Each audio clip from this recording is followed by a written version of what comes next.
Ndorangarira guta reSamaria rakomberedzwa, musoro wembongoro wakutengeswa, vanhu vorarama nematoto enjiva. Asi Jehovha wakarangarira Samaria. Jehovha wakataura nemuprofita, vamwe vakatadza kuzvigamuchira. Asi iwe zvigamuchire kuti warangarirwa naShe. Inoyo nguva yako, mwaka wako ndiwo kauno. Gamuchira uende nadzo nyasi, warangarirwa.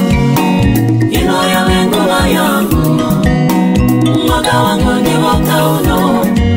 Ndagamuchira ndiende nadzo nyasi, ndarangarirwa. Nguva yacho ndiyoyi, mwaka wacho ndiwoyu, gore racho ndirori, masuo edu mazarure. Mwaka wacho ndiwoyu, nguva yacho ndiyoyi, gore racho ndirori, masuo edu mazarure. Baba, Baba,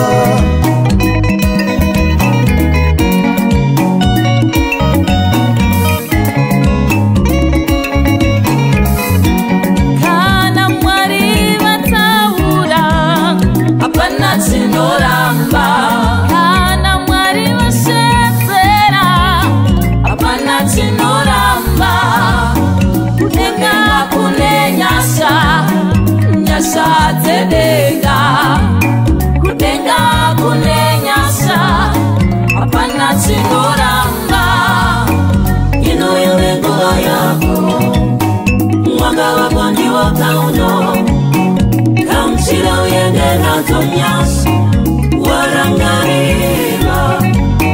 Inoyo nguva yangu, mwaka wangu ndiwo kauno. Ndagamuchira ndiende nadzo nyasi, ndarangarirwa. Nenyasha dza Mwari ini ndakunda, nenyasha dza Mwari ini ndakunda. Nguva ndiyoyi, mwaka ndiwoyu, gore ndirori, ini ndakunda. Nguva yakapfuura mambo, vana vevamwe vachipupura. Gore rino mambo, aiwandera. Mwaka yakapera mambo, vana vevamwe vachipupura. Mwaka uno mambo, aiwandizarurire.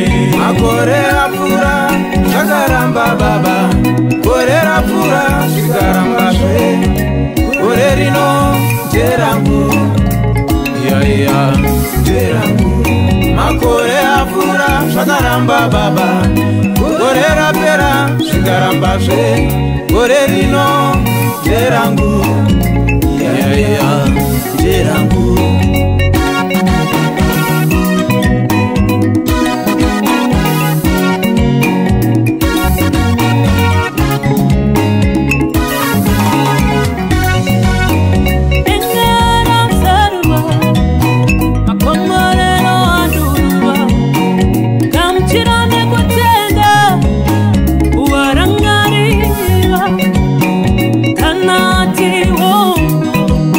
Hakuna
Jehova yekubatanai kurwira vana venyu imi muchasimuka mukanzwira Zayoni ngoni nokuti nguva yakwana muyambutse vana venyu.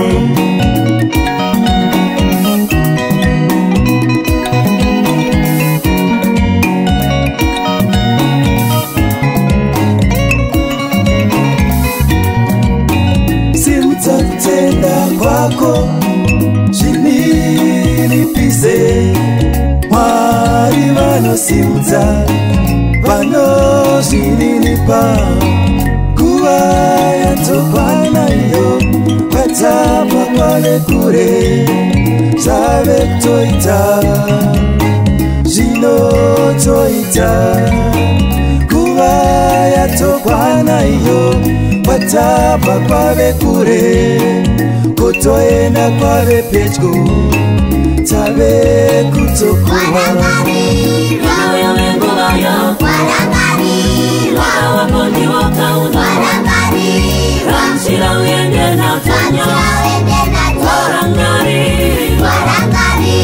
Inoyo wenguva yo Waka wako ndiwo kauno Ramshira ndiende natonya